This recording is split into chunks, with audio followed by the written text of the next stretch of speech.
Hello, everybody. It's Stephen and Walter here for another episode of So Chatty. Walter's looking up in the air, space, not paying any attention. He doesn't want to make eye contact. Yeah, I'm looking with for me. mistakes on your. Yeah, that's typical of him. He's always looking for it. Never mind. Try to snap, pay attention. Cameras here. Okay. So welcome to episode 84 of So Chatty. And we've got a sort of a mixed bag of things today. We're going to talk about what we've been working on. I'm going to talk about some things that I just received. And we're going to talk about the main event, which is threading your machine.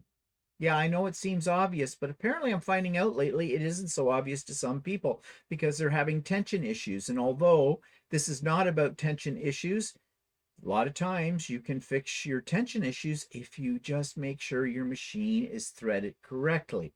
But we'll come to that. And then we have a little dilemma that Walter has been facing, trying to get some Pellon SF101 through Amazon that you might find somewhat interesting. And something about a store that we have talked a little bit about on Stephen and Walter Live, if you've caught that, called the Quilting Gnome. It's a place about 90 minutes north of us. And their Christmas box. Yeah. So a lot of things to talk about. So let's jump right into what has Walter been making. Show us your bag, bags. Walter. I made a couple more bags for the neighbors. So I've got this one. Lovely. With embroidery on both sides. Absolutely gorgeous. And so nice. Another one similar to that one with embroidery on both sides. Stop my breath. Oh, it's just breathtaking. Fully lined with Christmassy type fabric. Not very well seen. I see a loose thread. Yeah, there might be a few loose threads. saw that. Oh. Have to review it. Oh, there we are. I've got loose threads. Yeah, you'd point it out on anything I make. Yeah, but I thought, yeah, they're really nice. So our neighbor's really cashing in on this one. I'm sure she has no idea how much one of these bags would actually retail at with the amount of detail, time, fabric that goes into them. But anyways, they're the neighbors. And after this is over, I think Walter's going to deliver that over there. Plus, I made a few things for them too. So anyways, they're gorgeous. And let's move on to what I've been working on. Okay, you've heard me talk about it. You've seen it in bits and pieces. The top is now done. This is Stephanie from Stephanie Stitch's pattern for the Mosaic Star Quilt. I did them all in those fabrics called poured that Walter gave me last Christmas, the fat quarters. And I'm really happy with the way it turned out. It is a great pattern. It is well written. You can basically, it's definitely fat quarter friendly. Although of course you could do yardage as well. So now it's ready to get onto Lucy and be quilted, and I have to figure out a quilting design for this. I think I want something that has like curls and swirls in it, to kind of echo the curls and swirls that are in the fabric designs themselves, but plus because this is a very linear quilt, and what I mean by that, a lot of straight lines, I think some curved lines would be nice. And they would also kind of pick up on the outside border, which is all very swirly as well. It's a good sized quilt. It's not quite a queen, but it's darn close with it. So yeah, I'm really pleased with the way it has been turning out. I hope I don't blow it when I quilt it. And I'm working on another Christmas thing. Don't ask me why, but it's in the hoop. It is a design by Juju. It's called Farmhouse Christmas Table Runner. You can see the instructions over off to the side. I've got, actually, since I've taken that picture, I have two more of the panels done because there's 5 of these blocks. Then there's border pieces that you embroider and sashing and kind of stuff like that. So it's not near finished yet, but it's coming along. So yeah. And do I have any other thingies here? Oh, okay. Something interesting. Somebody made a comment on the video that I did and posted earlier this week when Stephanie and I were revealing the first 8 days of what we got from Missouri Star Quilt in their Christmas box. And this was a jar of buttons. And if you've seen that video, you know what I'm talking about. But someone wrote and said, supposedly Jenny has said, Jenny Doan, that there was a little surprise in the button jar. So I dumped all the buttons out, and yes, there was. This is a surprise. They had one button in there that is the Missouri Star Quilt logo. Their little chick that they have, a chick or duck, I'm not sure which it is. I think it's a chick on there. So yeah, so that's kind of cute in there. So I don't know what if she's got other hidden Easter eggs somewhere along the way as well in this. I need to after we've done our unveiling of all these parts, because I haven't seen the next things past day 8 yet. Neither is Stephanie, and we're not watching any videos that show those things. So because we want to have our reactions to be genuine, like that we're seeing this for the first time. So anyways, that was interesting. I did not know that was in that jar. And you know, one of the gifts was this sewing pattern holder. Well, it only comes with 10 page protectors. And those page protectors are really tight. They will hold basically one Missouri Star quilt pattern, because Missouri Star quilt patterns are all just one sheet of paper folded in half. Oops, I just realized I have a mistake on here. Well, thanks for paying attention Okay, to me. no. As he sits here, goes, oh, you made a mistake. Oh, you made a mistake. Oh, maybe we should reveal that. No. Anyways, as I was saying, so I thought, well, can I order some? Missouri Star Quilt, you can't order any from them, but they gave me an American website where I could get some. And I went to that and looked at them. But I ended up going on to Amazon.ca, and I did buy a package of ones that will work. But in the meantime, I thought, can I make my own? And I did. So all I did was take an existing 8.5 by 11 page protector, sewed it down one side, cut off a bit on the top, and then I had to punch new holes so to fit into this binder because it's 2 rings, but it works fine. Now, the reason I did that is because I can get a PDF pattern that is multiple pages folded in half to fit in the page protector. The ones that came with this do not work for those kind. As I said, they'll only work with a single sheet of paper folded in half. That's all you can get in. Apparently, Jenny claims that you can get 2 of their patterns in them. Well, you'd be fighting to do that. I can tell you because I tried. So anyways, but I love the binder idea. So now I've ordered some that'll work, and I can make some if I want to as well, because I got a ton of these page protectors, the big ones hanging around. Okay, so this I just got today. And I'm going to give you a little sneak peek. I have not taken any of the fabrics out yet. This is the Sewers Club. They're a Canadian company. They're actually just north of Toronto in a place called Brampton, which isn't, it's probably an hour away from us. So I'm taking a chance. I've never ever bought a subscription box before. This one is, they have several different subscriptions. This is the one they call the stash box, something like that. And there's 15 fat quarters in it each month, and it runs in around, I'm still debating whether or not I have free shipping or not, but I think it runs, if it doesn't include the shipping, then it'll run about $60 Canadian a month. And I'll give you just a little quick glance inside the box. There's inside the box, and that's all you get to see. If you want to see what the fabrics are like, I have not taken them out of the box. I'm going to do that on next week's Idiot Quilter. I will reveal all then. So stay tuned if you want to see what I got and how I feel about it, whether it's worth the money I spent on it or not. We shall see. And I'm not going to open the box again until I do it on, well, I probably will do in advance because I pre-record that. But that's when you'll get to see it. Okay, so let's talk about Walter's dilemma. So Walter ordered something. What did you order from Amazon? I have on several occasions ordered a full bolt of Pellon SF101, which I use a lot in the bags, and I've never had a problem until this time. And if you don't know what SF101 is, it's interfacing. Yeah, it's interfacing.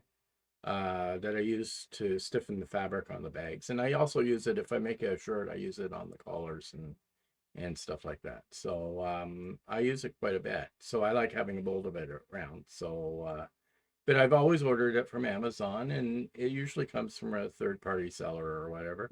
And it's a really good price. It's about half, it works out to about half the price of what I would have to pay in store. Yeah. Okay. So you got it. I got it shipped. It came a day late, which is usually it comes on time, but it's a day late. That wasn't terrible, but I immediately knew when I picked up the box it felt awfully light. And instead of sending me a bolt of 25 yards, I received a bolt of 10 yards. Yeah. Okay. So Yeah. So I have, that's one of the problems with dealing with Amazon. Sometimes they have this thing they call marketplace, which I only just found out today, as you'll find out, which is third-party sellers. I mean, I know that some of their products come from third-party sellers, but it used to be if you had a problem with one of these third-party sellers, there is a procedure, and that procedure still exists, where you can go through and you contact the seller and you tell them what the problem is, and if they don't resolve the problem for you, then you contact Amazon again, and then Amazon contacts the seller, and then if the seller doesn't do what Amazon says, then I don't know what Amazon did, and back and forth. And it can be very involved. However, there's a shortcut. It's a little known hidden item, and don't ask me how to find it because every time I go looking for it, I forget where it is. But you can actually get into under customer service, you can find chat and you can talk to somebody live on Amazon to help you out. Now, I use that all the time if I have a problem with anybody, and I've always had really great customer support with that. But lately, and we've heard other people complain about this, the support you're getting from Amazon has been starting to suck lately. So, long story short, I went on for Walter on this. I went to the chat, told him what the situation was. We ordered 25 yards of this product. We only got 10 yards of it. We would like to be refunded the difference. In other words, Walter worked it out. What was it? It was $4.85 a yard, if I figured it out, and I just wanted the equivalent to 15 yards. Yeah, because all he got was 10. Yeah. Okay. And he actually worked out how much that was going It was to $72. be. Yeah, something like that. Okay. Which is, substantial money for it. So we told this to the Amazon person that we were chatting with, and they were saying, no, what we had to do was we had to contact the seller through the thing, or they would contact the seller for us about that. And so they did.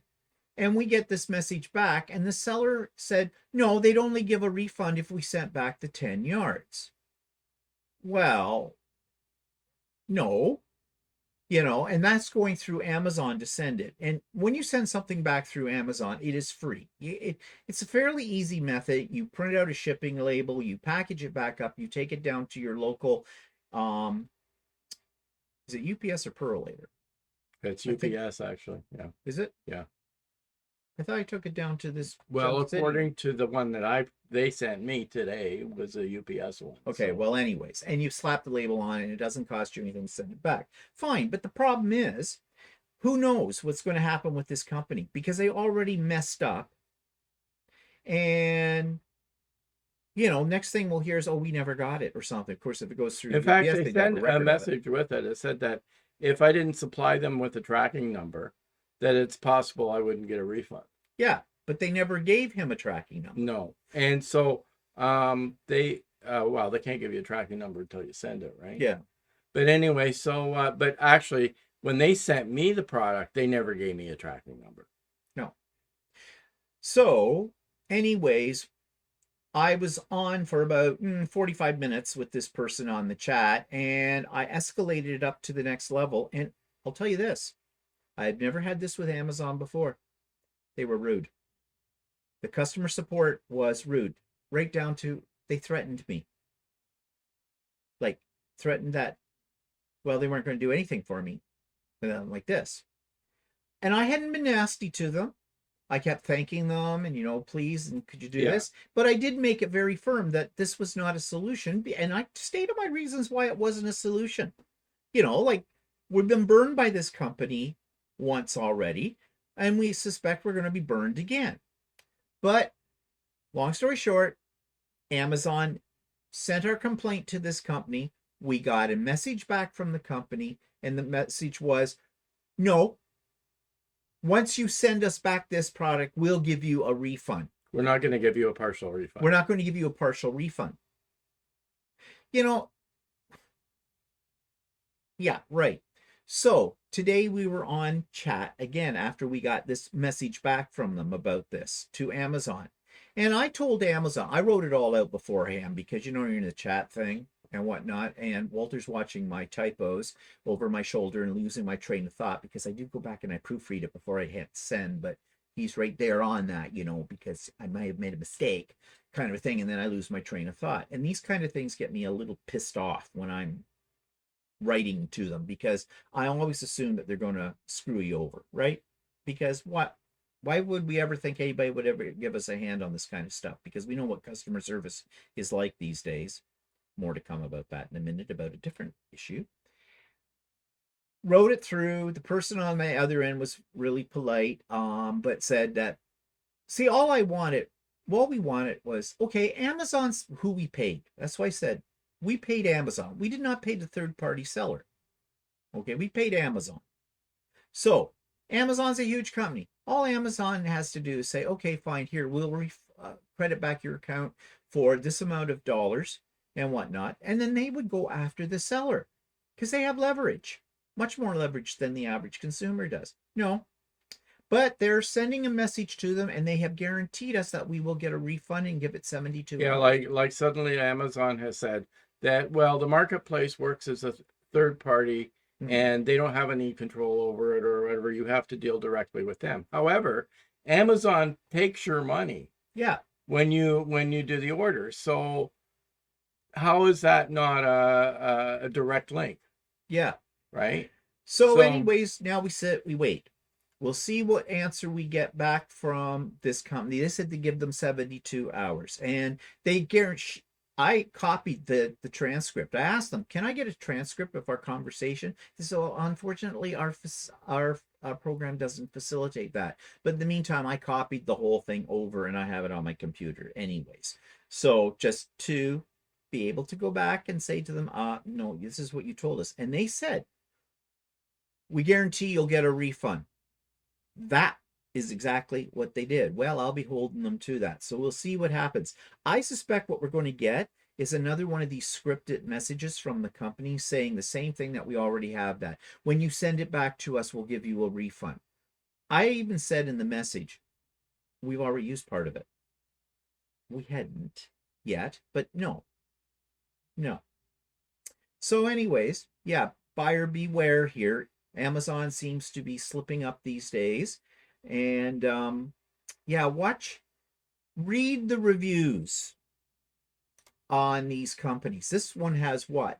Actually, I didn't read, unfortunately, because I'd ordered several times before. I didn't really look at the reviews. I'd slipped up and I didn't look at the reviews of this particular company. However, they have been changing the company that it supposedly goes through, because first of all, it says this one's coming from SS Brands or something like this. If you go on now and order the same product from through a third-party seller, it's GBH Brands. Yeah. And then today a third one came up. It's a different brand now that's selling it. So it's going through all these different resellers that you don't know who you're getting. So I looked up the SS Brands after I had it sent, and they only have like a 50% good rating on it. It's like 50% of the people are ticked off with them. So, yeah. And really, is Amazon examining these ratings that people are giving things and reading the comments? They have a team that does this, because I know at one point in time, if someone got a bad rating on Amazon, Amazon investigated it, and Amazon would pull them out if it was too frequent. Because I had actually some sellers, because I had given poor reviews on a couple of products I had ordered over the years, and I got contacted by the sellers directly asking me if I would change the review. They were afraid, but I don't think they are anymore. No, it seems to have gone downhill. And so if you're ordering through Amazon and you know it's a third party seller, I'd be careful about it. So yeah, read the reviews. The reviews do mean something. So speaking of reviews and things like that, I'm just trying to call up a website here for you. Okay, I'm just going to switch my screen over. Okay, this website, this is a company. They have a brick and mortar store as well. And I reviewed this company, the Quilting Gnome. It's a Canadian company. They're located about 90 minutes north of us. And I did review their online store back a few weeks ago. And I gave them a fairly favorable review. Now, one thing I didn't like about their store online was there wasn't any fabric listed, but they had lots of kits. And I wondered, well, do you sell fabric or do you just sell kits? Well, I contacted them and said, oh, no, they had lots of fabric. I asked them to send me pictures of their store, and they did, because I was reviewing it. I told them I was reviewing them. And their store looked small, but it looked like it had a lot of fabric, but I'm not sure what they were charging. But I said to Walter, well, maybe it's worth, a little trip one day, a day trip. We go to this place 90 minutes away and check them out. Not going to happen now. Now, you've heard a little bit about this already on Stephen and Walter Live. Stephanie Stitches ordered their Christmas box that they had. It's no longer on their website. More about that in a moment. Their package was $180.25 Canadian. So for Stephanie, because she's an American, I think it worked out to around 135 US dollars. So it's substantial. And she, on her channel, had been doing a day-by-day reveal of each item she got. She stopped doing that because she said she just in good conscience could not go on with it because it was literally crap that was in it. And it was. I mean, the first day, the first gift they counted was the bag it came in. And it was just a cheap plastic Christmas bag. Yeah, the kind of thing that you can pick up at a dollar store or kind of a thing. The next day was a promotional item that they probably got for nothing that they gave out to people who bought long arms through them.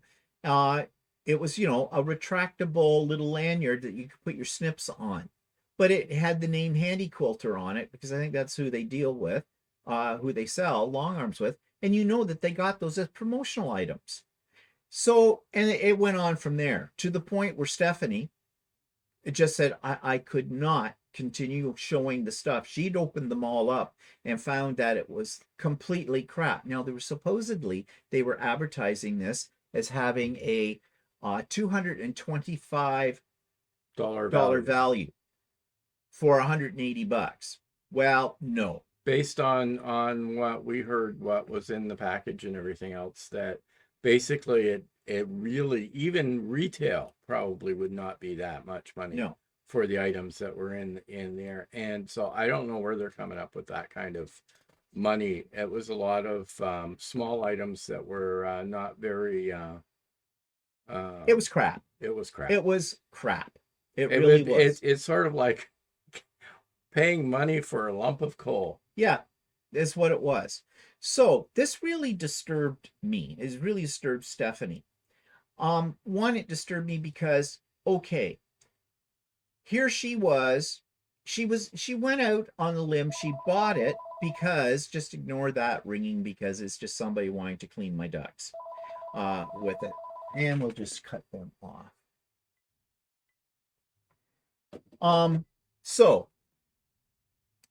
And she has a lot of Canadian viewers as well. So she thought, she'd do something for the Canadian viewers as well. So she spent her money for this. So horrible reflection on Canadian quilt stores as far as I'm concerned. Especially Americans, I don't think often buy from a Canadian outlet. Which I don't know why, because you get a really great deal because your dollar next to our dollar has a lot more buying power with it. But and shipping is usually not too bad to the States. It sucks for us in Canada, even within Canada. But whatever. Also, I think that they were doing a money grab, and that suggests something about a business. Okay. That means, like, okay, I don't trust you. I have never ordered anything from you, and I certainly am not going to now after this experience. This bothered me so much that I wrote them a letter. Now, to date, I wrote this several days ago. I have not gotten a reply, and I suspect that they're the kind of business that will not reply to this. So here's what I wrote. Hi, I feel I need to write to you about your Christmas box. I did not realize that you had one this year because I only recently discovered your store. I also noticed that you had a few boxes left, and so I thought I might order one from you. However, a good friend of mine located in the US, I am Canadian, did order one from you, and because she has a YouTube channel, she started doing a reveal video about the contents of your box. She never finished this reveal, so I reached out to her about this, and she told me in good conscience she could not continue because, in her opinion, she felt that the quality of the contents were very undervalued in comparison to the value you had set for the box contents. Upon further investigation, I must agree that the contents reflected badly on your store. Many of the items seemed to be promotional items. Others were very cheap in quality. The vinyl bag that was counted as one gift. Well, not in my opinion a real gift. 3 types of hand sewing needles counted as 3 separate gifts. The only gift of value, again in my opinion, were the Wonder Clips. Most companies that have Christmas boxes have items that really reflect the reputation of the company. Your box items suggest to me that you are more concerned with making a significant profit rather than promoting your company as a quality shopping experience. I have a YouTube channel as well where I review Canadian quilt stores. Recently, I reviewed your online store and was also hoping to visit your store sometime soon. I only live 90 minutes away. I no longer wish to do so because the quality of your Christmas box suggests to me it is not worth the drive. Your box was expensive, $180, and your claim that the value is over $225 seems to me to be an exaggerated estimation. I also have read some comments from those that purchased your box last year who said they felt cheated and would not be purchasing it again this year. I find this situation very sad because it reflects badly on the quilting stores in our area and in Canada in general. I do hope you will be able to redeem yourself next year if you decide to offer a Christmas box again. As for me, I'm afraid I will not be able to support your business based upon what you offered this year. So sorry about this, but I felt you needed to know this. And of course, I signed my name to it because I'm not going to be anonymous in all of this. And plus, they have my email address, so they can contact me if they wish. They have my phone number too, come to think of it, because I did this all on their website and filled in their comment form that they had there. So I don't suspect they're going to answer back to that. They may think I'm a crank. I think I wrote a very good letter. I said what I wanted to say, but I said it in very business-like terminology. I wasn't cussing them out or anything like that.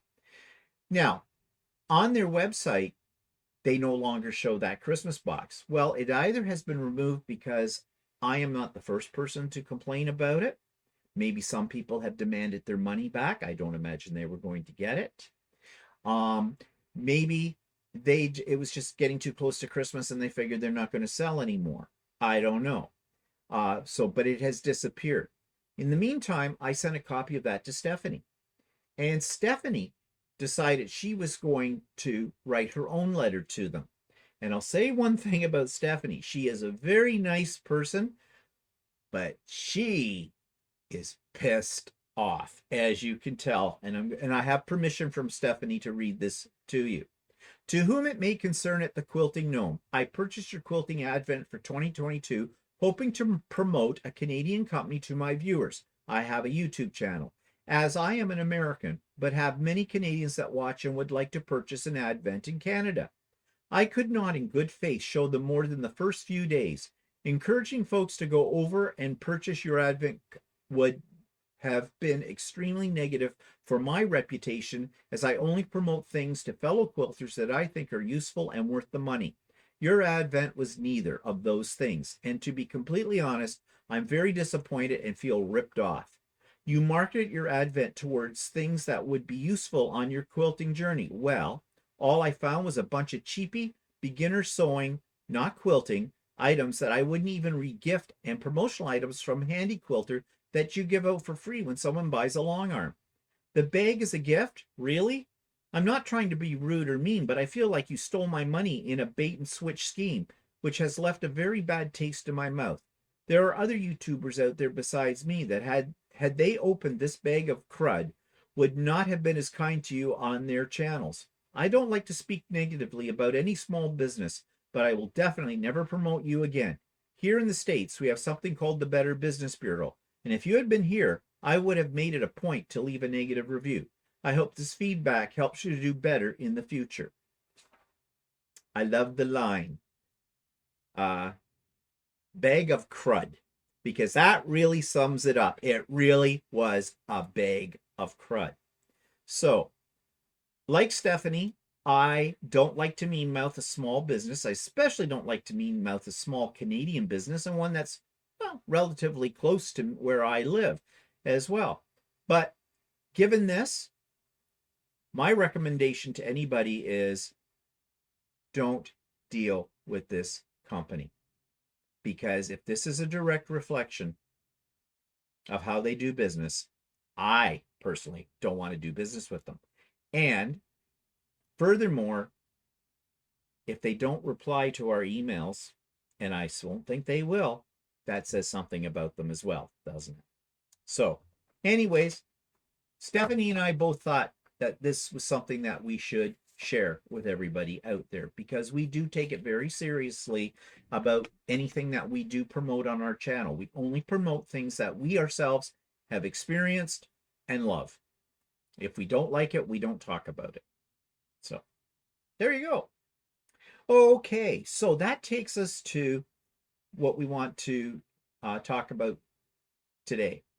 We hope some of you will find helpful. Now, we're going to talk about threading sewing machines. Okay, now we have gnomes, so it'll be for how we thread gnomes. However, most sewing machines thread pretty much the same way. The reason we're doing this is because lately I've had several people during Craft and Chat, that was this past week, mention they were having some tension issues with their machines. And the people that were speaking about those have this exactly the same model of sewing machine that I have, the Gnome Continental M7. And I said, well, it has an auto tension on it. I never changed the tension on my machine. But some of the problems they were talking about are ones that I have experienced, but that's because my machine was threaded incorrectly. So Walter's going to grab my camera, and I'm going to move over to my sewing machine, and I'm going to show you how to thread the sewing machine. Yeah, and same with you. I have a 6700P, which is a different machine. But again, if I've had tension issues, I have, the first thing I do is check, rethread the machine, rethread the bobbin, possibly clean the bobbin, before I'd even consider making a tension adjustment. Yeah, and that's an important thing that Walter just said. Again, you've heard us say this many times before. Clean it. Clean your machine. 9 times, like, I mean, I have never had a tension issue with the machine that I'm using. And I've sewn through jean material. I've sewn through great big material. I've used all kinds of different thread. I've used anything from a 12 weight thread all the way up to an 80 weight thread. And I've never had a problem. And another problem too, not just tension, but if you're getting frequent thread breaks, that could be because you've missed one of the steps in threading your machine. So that's what we're going to show you right now. We're also going to show you that with an embroidery machine and a serger as well. Sergers are a little bit more special kind of thing, but we're just going to show you very quickly on a Gnome air threader, how it works, and we'll talk about that in a little bit more detail. So we're going to do that for you right now. Okay, so I'm going to show you how I thread my Gnome M7. Now, although it's a Gnome machine, and you may have a Bernina or you may have a Feth or whatever, essentially it's going to be about the same thing. Might be a couple of minor differences. But here we go. Now on my machine, if Walter gets a shot of this, you see on the top, Gnome prints right on top of their machines a threading diagram. Okay, so, you know, when in doubt, check the threading diagram. And I think other machines do that as well. And if you know, the one threading diagram shows how to thread for bobbin wind, and the other threading diagram shows how to thread for a sewing. Yeah. The dotted line is for a bobbin, and the solid line is for sewing. So we're going to talk about that in a minute, because there is some confusion or some people, even though it's clear on the diagram, there are two different pathways for threading for regular sewing and threading for bobbin winding. So let's talk about threading just for the sewing machine. Okay, now on mine I have a thread stand, and so I do not have a horizontal spool thread, but you may just have a horizontal. That's okay. Usually you have to loop it through something. Now in the case of this, I'm looping up through here. Now you want to say, well, why are there two holes? If you are having a tension issue and you have a setup like this, sometimes it doesn't hurt to go through this hole first and then down through this hole. It just adds a little bit more tension onto your thread. I never use it because I don't need to use it. I've never had a problem. Here is a little eyelet. Thread just goes under there. Now, here's a part where people get a little confused. There are two spots here. This little flange and this little, what looks like a screw. The screw you do not use when you're threading your machine for sewing. You do use this, and we'll show you, when you wind a bobbin. So forget that screw, go under the flange. And make sure it's under the flange. Now, you've got a little bracket right here, and you'll notice there are numbers, 4, 6, later you'll see 5 down here in a moment. Follow the numbers. So, we've been through this one. This goes under. Okay, so it's just under there, and then it goes down this channel. So make sure you pull it down, and then now see, there's number 5. So you hook it under number 5, you come up. Now up here, and I don't know if Walter can get in tight, you have this arm. But what a lot of people do is this. I can't even do it. It should automatically just go right in and drop down. There's a little eye there. And if put your finger on your thread and pull it through. So you see the thread's going through that little eye. It also makes a little click too, doesn't it? Yeah, it does, because there's a little bit of tension there. But sometimes people don't get that right in there, and it'll slide out while you're sewing, and that'll cause you grief. So you have to make sure it goes right into that little hole that's there. Can you get right around? So, see, we're talking here. Okay, you're out of focus. Yeah, right there in that little hole. Then it comes down the channel. Now, there is a little bar right here, and it doesn't look like you can put anything through it, but you can. Just push this in behind. You may have to hold your thread at the top, put a finger on the thread so it doesn't keep unrolling, and it'll just clip. Oops, it'll just clip right under there. That's all it does. And now, one thing that people forget a lot, on the needle is a little hook. Shouldn't be any fuzz on it. You just put your thread through that little hook. You see that? Now, that is there so it will line up properly with your thread guide. This is for your auto threader, if you have one. And make sure the thread goes through that, and you pull it in behind the machine, and usually that'll take you to a little cutting bar on this side. Just cut it off. And now, and one thing I forgot to do. Can you come up here? On the screen, in my case of my machine, there's a little lock thing. When you hit that, it drops the foot, and your needle should be in the proper position for threading it. Now, when you push this down, this is more for the automatic threader. Get a little loop. Yeah, if your automatic threader doesn't work, then you just thread the needle. You can just yourself. thread it by hand, but make sure that even if you thread it by hand, you have your thread through that Yeah, little because bar. actually that will cause a lot of tension problems. Yeah.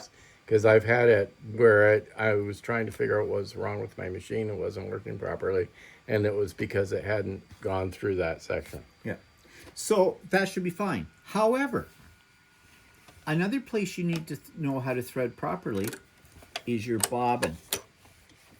Now, on a gnome, in this type, if you're using one that where the bobbin goes in on the side, that's a different ball game, and I don't know how those work because I don't have one. But in the case of the top loading bobbin, someone told me that they were threading it. They dropped in the bobbin and they just pushed it underneath this little bar that's over here and pulled it through. There was a little gap there and that kind of thing. That's not how you do it. You can do that and you might get away with it, but that's not what was designed. First of all, your thread, this is how your bobbin goes in.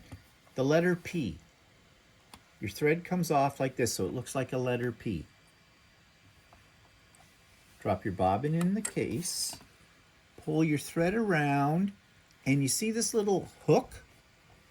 It's a guide. Don't look at any of these little silver parts here, just look at this hook. Get your thread under the hook, pull it around, and then it'll drop into this slot. This is your thread cutter. And that's all you do. But if you don't get it under this little hook first to guide it through where it has to go, you could have a problem. This is where you could get it may not affect the tension, but what you'll get is a bird's nest for sure with it. And your machine's not going to sew right. So that's how you do it for sewing. What do you do when you want to do a bobbin? Walter has to try to get up off his knees. He's old. You can't do that. Okay, let's take the thread out for now. You put a bobbin on here. Okay, now the thread still comes off. So you're still going to go from the thread stand up here to the top, and it's going to go through this little eyelet that's right there. But this time you bring the thread around. You don't go under the flange. You just come to this little screw, and it just goes right under there. Now, winding it on here. Now, some cases, your bobbin, you see, has two little holes. On some machines, like Walter 6700P, you take the end of the thread and you put it up through one of these holes and you hang on to the tail as you first start to wind it, and then you can let it go. On this machine, I don't have to do that. What I have to do, though, is put the thread around it, and you're going clockwise. And make sure you're going on the spool, not, I have done it before, ask me how I know, where I've done it really quick and my thread has fallen down and gotten underneath this little flange that's here, or start wrapping it around here on the top. No. Make sure it goes around that and do it clockwise, and do about 4 or 5 turns. Now on this particular machine, I had these little flange are actually blades. I just slip the thread under there and it cuts it. But if you don't have that, you just cut it with a pair of snips. Then put your bar in, hit your button, away you go. And this will stop automatically when the bobbin is full. And then you just clip it. Now, bobbins, if they haven't been wound properly, will give you tension problems. So I tend not to wind my own bobbins unless I need a specific color, but because most of the time I'm doing patchwork, I'm only using white. I use pre-wound bobbins. You get more on a pre-wound bobbin, and in most cases, the tension on the bobbin itself is accurate. Don't let anything get in the way. Don't let this drag on anything. Do not touch it when you're winding your bobbin. I'm not going to wind a whole bobbin, but you see, it knows what it's doing. Now, if you put it on the wrong way, if you went counterclockwise, it'll unravel from it. Or what it'll do is it'll back over on itself, and that'll create a tension problem as well on your machine. So that's how you thread this particular machine. And as I said, Most machines, it is pretty much the same way. So if you're having a tension problem, unthread your machine. Go right back to start. Don't try to come in here halfway through. Or if you're in the middle of a sew job and your thread breaks for some reason, and it will happen, don't look at it and go, oh yeah, well, I just need to thread down here. No, take it all out. Yeah, take it completely out and rethread it right from the start again. Because if you don't do that, you could end up having a tension problem. So let's walk over here to the embroidery machine. Now, this is a gnome embroidery machine, 550E, and essentially it threads exactly the same way. So I'm not going to thread this one. It's already threaded. I have something in it, but you notice it's got one of these. You might have this on your machine.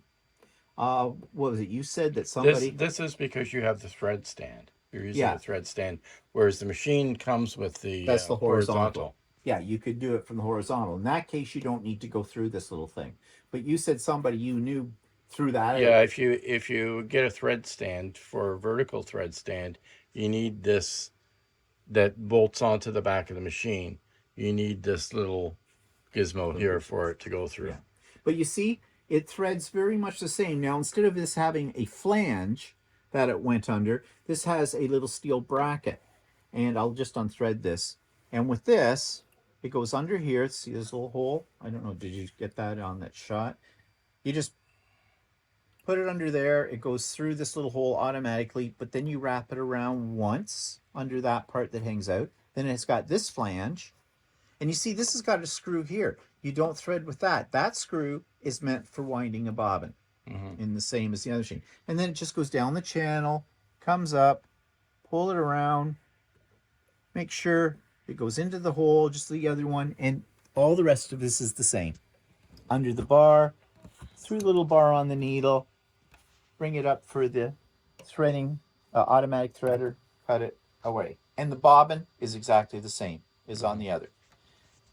Again, in embroidery's case, you want to make sure it's threaded absolutely correctly, because if you have a problem with the tension on this, it's going to cause major problems, because it can actually physically put a hole in your fabric, because it'll suck your fabric down into the machine, down that hole, or it will pop the hoop, because it'll jam the hoop, and it could actually pop it open so that you can't save your embroidery work.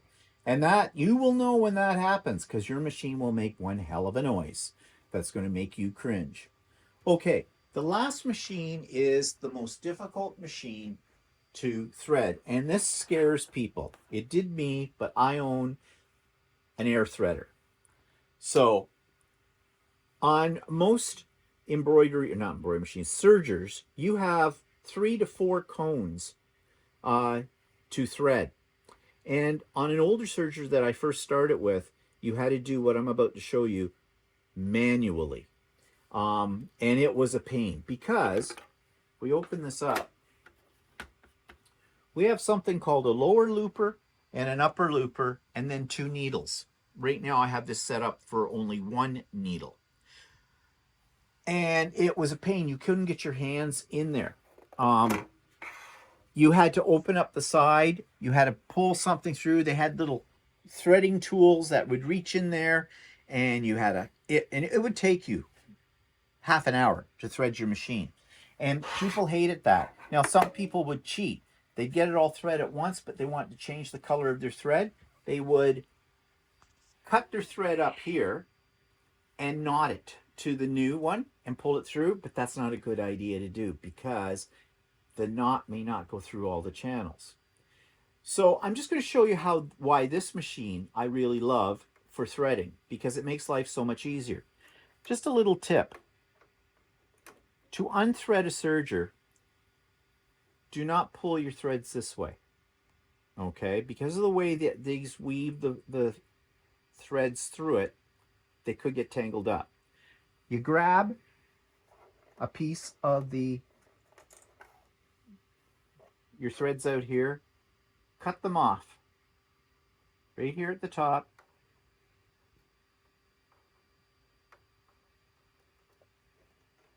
and pull them through. And pull them through. You might have to use the knob. Oh, yeah. I think I broke the thread off. Ooh, I need to clean my machine. Oops, I didn't say that. My machine's very clean. Actually, I just used it recently. Okay, so now I'm going to show you just from scratch on how this works. On the gnome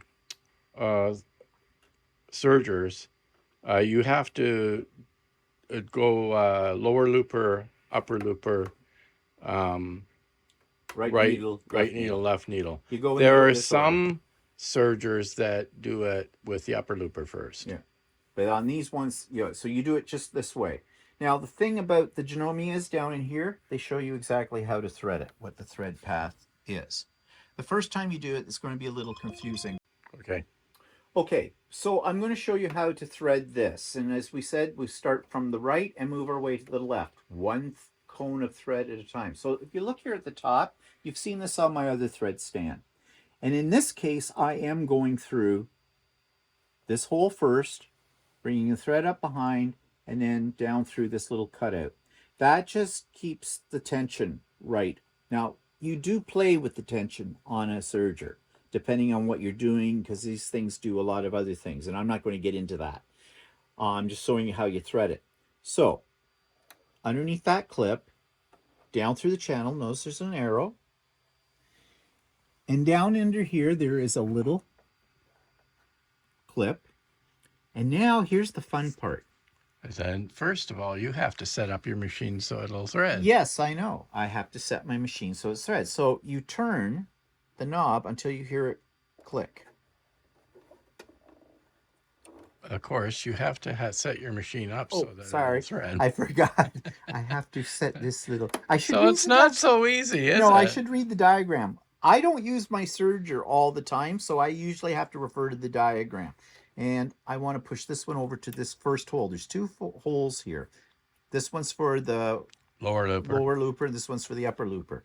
Okay, so now we have there. I need to turn my handle until I hear it click. There we go. That means that all these things are in the right lineup for the air threading. That's what this lever does. So, find the end of your thread. Okay, I might have a little bit too much thread hanging out here, but... And I give it a little lick, and you stick about an inch down this hole. And just get your finger off there. Pull this up. And you're not going to be able to see this, but it's going to shoot the thread out. And there it is, see? Now, I like to use long tweezers. Grab the end of this. Grab the end of this. Okay. And go in behind the machine. Kind of awkward. And just pull your thread out through the back. Not under the needle bar, just out at the back. And make sure it's not wound around anything that shouldn't be. Okay. We're going to do the same thing with the second one. Under the clip, down the channel, into the little clip that's there. Now, we turn this. To thread the upper looper. To thread the upper looper. Stick about an inch down the hole. That's not going to work. Why? You're not having left a lot of loose threads for it to pull out.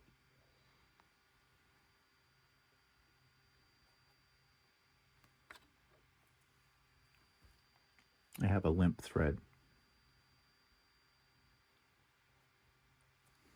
I always find it difficult to see the hole. Okay, no comments, people. I don't think I've got enough down there. See, it is fiddly. Yeah, even an air threader can be fiddly. Yeah, there we go. I got a good amount in there. Ooh, and that one shot that one right up over the top there. Just take my tweezers. I find tweezers are better for this. Okay, so I've got two threads now running out here. Now I want to thread the, I want to turn this knob back to that position. I can close that up. Now, I only have one needle in. Usually there's two if you're using 4 threads, but I was doing a rolled hem, a 3-thread red rolled hem, so that's all I have. Here's 3. I go down to this one. This will be the right needle. Now, we got an arrow pointing this way. So we go this way, and we come through that little gap. Now, this is where you kind of hold your finger there. It goes over this little bar. And then there's a little thing here with 2 holes. You go to the one that's closest to the right. And then you've got one of these little hooky things like we had on the sewing machine. Your thread goes under that, if you can get it to go under that. There we go, just like that. Now here's my needle. So this has a threader on it.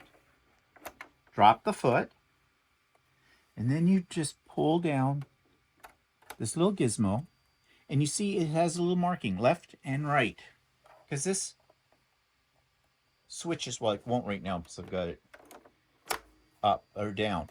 But before I pull it down, if I was doing the right one, which I am now, I just move this over to the right. If I was doing the left, then I'd move it over to the left. So I'm doing the right. Your thread goes under that little piece of plastic sticking out. And this is where it gets a little tricky, and especially in the position that I'm in. While Walter's doing the filming. Okay, all this, oops, open this up. Keep this open so you can see better. And this just goes into, there's a couple of little teeth. And I find this very difficult at times to get it to catch.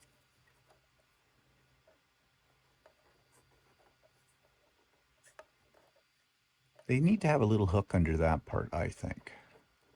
And hopefully this will go. You just move this back up. And there should have been a little hook, a little loop. So, tweezers are your friend. Yes, I have a loop of thread there. Pull it through. Now you want this to go under your foot. No, actually, pull it behind because you've got a cutter. Oops. Oh, you're a pro at this. You know, I'm not. It gets better if you do it a lot, but I so seldom use my serger. But I'm just going to show you. This is real life, people. Okay. Now make sure your threads are under the foot. Very fiddly. Oh, if I lift up my foot is up. Put my foot down. Okay. Grab your 3 threads. In some cases, 4 threads. But I'm only threading 3, thank God. What's happening here? Okay, the problem I'm having right now is I haven't got that one. It should be okay. I'll close that. All right. Now, you want to get it so it's looping, because right now you want these threads to, I don't know, what do you call it, weave? So let's see what happens.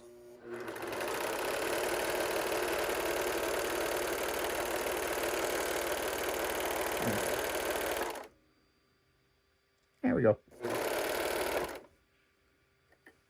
And when it makes that chain, you know, you've got it threaded properly. And that's how you do it. It is fiddly. It is the hardest thing to thread, but believe me, it's easier with an air threader. If you had to do this all by hand and reach under there, you will be Well, cursing. especially if you have an old machine. Apparently, the newer machines that are manual thread make it so that the lower looper is a little easier to thread.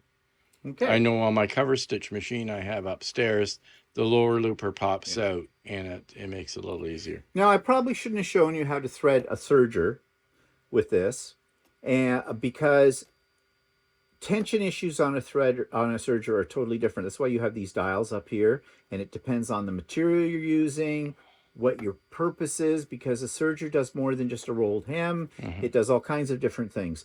So that is not, and I'm not even going to pretend I'm an expert on all of those. I primarily just do rolled hems for napkins. That's what I use my serger for. So anyways, just thought we'd show you that. It makes threading your sewing machine like a breeze in comparison. And this is easy.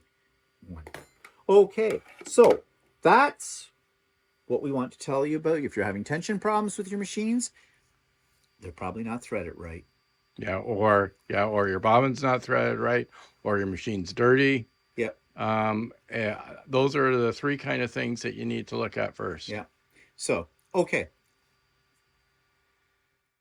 Okay, then. So that was a bit of a mixed bag today with everything that we were talking about, but I hope you learned something.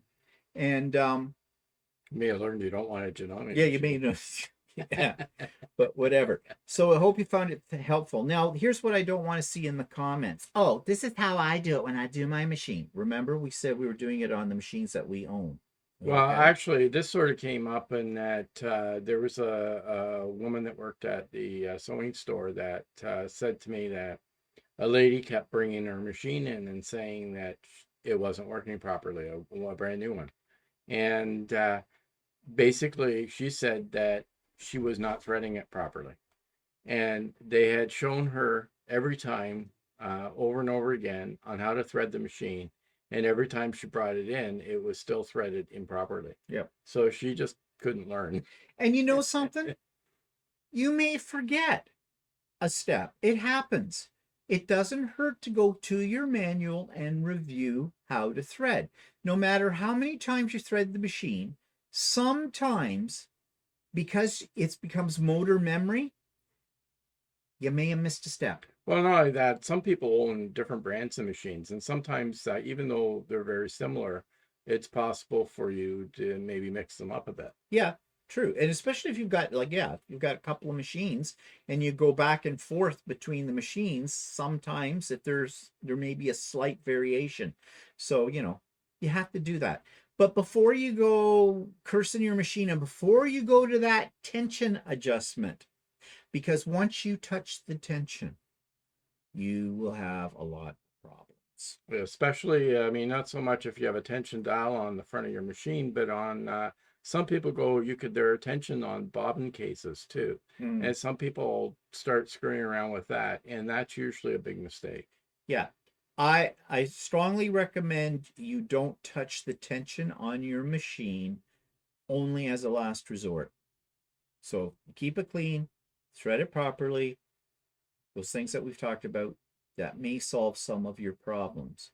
There are other reasons too why tension will go up, but they're not part of the scope of this video. So we're just going to leave it at that, and good luck. Good luck with it all. Okay, so that's it for us today. I hope you gathered something from this. And yeah, stay tuned for the next episode of So Chatty next week. And in the meantime, happy sewing. Have a good week. Say goodbye, Walter.